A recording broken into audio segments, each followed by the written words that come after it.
news and notes to the coaches and players for America's team, let us go inside the Stars on 105.3 The Fan. Oh, we got a lot to get to, not just inside the Star on your official home of the Dallas Cowboys here with Shan and RJ, but throughout the entire program. Are we sitting in staph infection? That's coming up at 6:40. A Nelly ticket giveaway during the commercial-free expressway. We will chop it up as well. Joel Corey to talk about the Micah negotiations, the former NFL agent that the Tolos always love. We got Nick Eatman from Cali to recap Rams practice at 9. And Brett Boone maybe still has not gone to sleep after the win last night over the Yankees. But let's get to Bobby Belt and his phone call first. Yeah, and it was I had a couple phone calls yesterday that I was trying to just get more clarity on everything that was going on with Micah and everything that's going on with the Cowboys. And so I had reached out to a few people with the Cowboys and reached out to a few people on Micah's side just to kind of get an idea of what do we actually know, what can we ascertain. So one of the people I called yesterday was David Mulugheta. And Forbes #1 agent. He is. Oh, wow. He is he's like Bob Sugar, only with like Jerry Maguire's morals and like actually like not just backstabbing like Bob Sugar was and Jerry Maguire. Yeah, I feel like you want a backstabbing agent. No, you just want somebody to get the job done, and David will get it done, and he's shown that before. And so I had just local guy. He's from Dallas initially. He now lives in Austin. Went to Texas. Yeah, he's a Longhorn. And David is, like we've talked about, David's reputation is really strong as the power player agent in the NFL now. Everything that Rosenhaus was kind of considered to be 20 years ago, that is David today. And so I had just reached out to him and touched base. I want to just ask him about specifically, there was just one question in particular that I had that I figured he'd probably be able to give me the answer for. And that was the topic after we were going through the timeline yesterday of did Micah want to get a deal done last year? Because I think that's something that we haven't gotten necessarily a definitive timeline on of when things would happen. I know Mike said it was after the season in his statement, but then there was a quote we were talking about yesterday where he had said, I'm just focused on playing, and how Steven had said he's betting on himself. He wants to stack up the year. And the Cowboys version is that they were totally in on getting a deal done last year because they could have been living in the 3s instead of the 4s. So this is basically what David told me. He said this is the on the record like description of this is what happened. Said after the 24 season, saw them at Combine and told them we're open for business. Basically said we're ready to do a deal. We're ready to work on an extension if you guys want to. This is the Combine when all of us were there. No, this is last year. This is 18 months ago. They told them we're ready to do a deal. So they are disputing the claim that they haven't wanted to get a deal done. They've wanted to wait. David said, no, we told them we were ready to go. And he said Cowboys had told them at the time, we got a lot of things we got to work through right now, particularly Dak's contract is a priority at the moment. And he said they totally understood it, went, yep, handle what you got to handle. Understand it. That's a pressing issue. Just let you know, we're open for business when you guys are done with that. You guys can hit us up. Well, obviously, Dak didn't get done until week 1. Once week 1 rolls around, then Micah was focused on the season. And so it's like, okay, no, we're in season now. We're not going to go negotiating and make this be a distraction. We're focused on the season. So that's when Micah said, I'm going to play the season. It was because it had started. So when they heard that, they understood that aspect of it. But because that took so long, that kind of ended the opportunity to get anything done in 24 as soon as the season began. So they then communicated again to the Cowboys in 25 this past year. They were ready to do business again. And nothing has transpired, obviously, since then. So the official word is from them is that they have communicated on 2 separate occasions over the course of 18 months. Guys, we're ready to do this, and it just hasn't happened yet. But I think I'll tell you the impression I got yesterday talking to people at the Cowboys and just calling around the league and stuff like that is they're not joking with the request. Like right now, they're serious, it feels like. Now, I didn't get into any of that with David specifically because we're just trying to address that one thing. But I think when you talk to people around, there's a lot of people around the Cowboys right now who feel like they're not bluffing. Because all of us are saying they're going to get it done. Yeah, they'll get it done. They're going to get it done. It's a negotiating ploy. I don't think it's lost, but it's in need of repair. The way things are currently, they want out. And that's the thing, is that I think the Cowboys have to be the ones to extend the olive branch and say, hey, we'll fix this. Because clearly if they've reached out twice, like David Mulugheta said on the record twice, they've done it, and it were these instances, and this is what we heard back, then I think that clearly says that the Cowboys are the ones who now have balls in their court to go do something about it. But I think that it felt more real after talking to people around the team yesterday. It felt more real to me that this isn't just a leverage play. They're legitimately asking out, given what things are right now. Yeah, and if you listen to Jerry Jones again, a lot does have to be fixed because it is personal. It is. He sat there and talked after the Rams scrimmage, and he once again outlined and recapped to reporters the deal he thought they had. It's my understanding nothing was put in writing. So how would you describe a deal getting, so to speak, done and then walked away from? I bought the Dallas Cowboys with a handshake. Took about 30 seconds, and I gave the number, shook hands. The details we worked out later.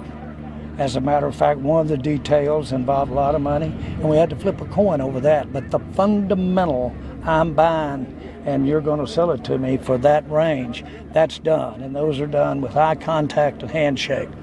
So is there... just so you understand why the way that I communicate with people that I negotiate with. So but let's leave it at that. There is no question that in the case of a player contract, you have to have it in writing. All parties do. We have a contract in writing, yet we're still talking about renegotiating it. So much for that. Great question from Jane. She had been texting us behind the scenes. I heard it was not in writing. NFL Network with the credit, as Jane had a one-on-one for 4 minutes with Jerry. And this is an argument now over a handshake and old school versus new school business. Jerry Jones saying, hey, I bought the Cowboys like this. This is the way I do business. If we look at each other in the eye and shake hands, the deal's done, and we'll work out the formalities down the line. Well, the formalities and the details may be very, very, very, very important. I don't know how minor of a details we're talking about getting worked out, but this is Jerry saying, this is how I operate. We shook hands. We had it done. And then he's got to get in his contract dig by saying, hey, you guys are giving me a hard time over just a verbal agreement. We have an actual agreement in writing. We have an official NFL contract, and we're talking about breaking that. Right. So that was Jerry yesterday. Yeah, look, I mean, if Jerry, and there's plenty of people, and Jerry's not the only one that operates that, hey, look, we make a deal, we make a verbal agreement. Again. Shake hands. That's the agreed upon contract. Then it gets down to what he would say, circumcise the mosquitoes, which is the nuts and bolts of the deal. If it's your regular job, the time off, that you will agree to a dollar figure with your boss or whoever and then the nuts and bolts get worked out later. That's probably sounds like what Jerry's talking about. I guess the only way I could take Jerry's side is if they agreed on years, 40 million whatever it is, years, right? Number, guarantee. Then I could see how Jerry's all butthurt. But look, man, I think they may have just agreed on one of those things. Like it may have very well been, we agree on the average annual. Yeah, it may have been. Yeah, I'll take 45 a year. And then now it's, well, how much is guaranteed? How many years is this over?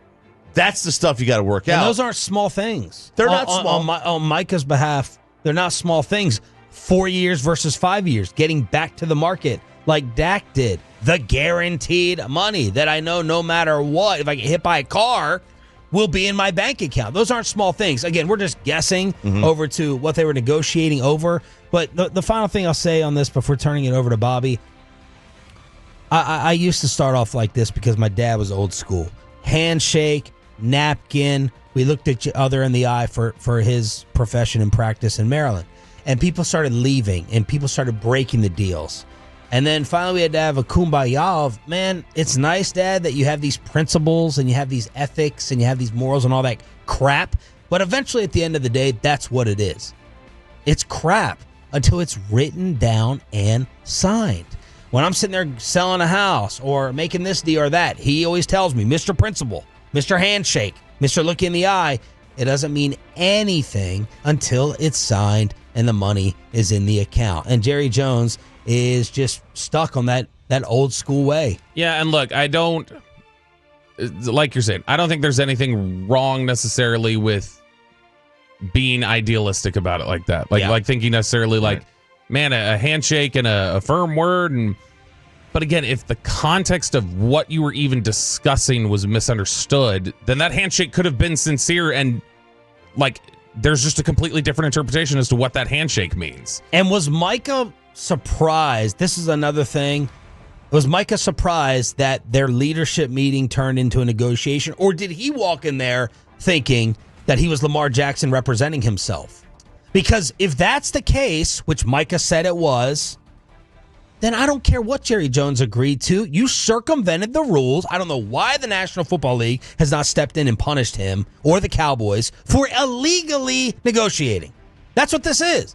Like, Florida's the only one to put out a headline on it. So I don't care what you agreed to. You try to take advantage, in my opinion, of the player by keeping the agent out of it, luring him into a sit-down under false pretenses that you're going to talk about team leadership and taking over for Tank. And no one cares.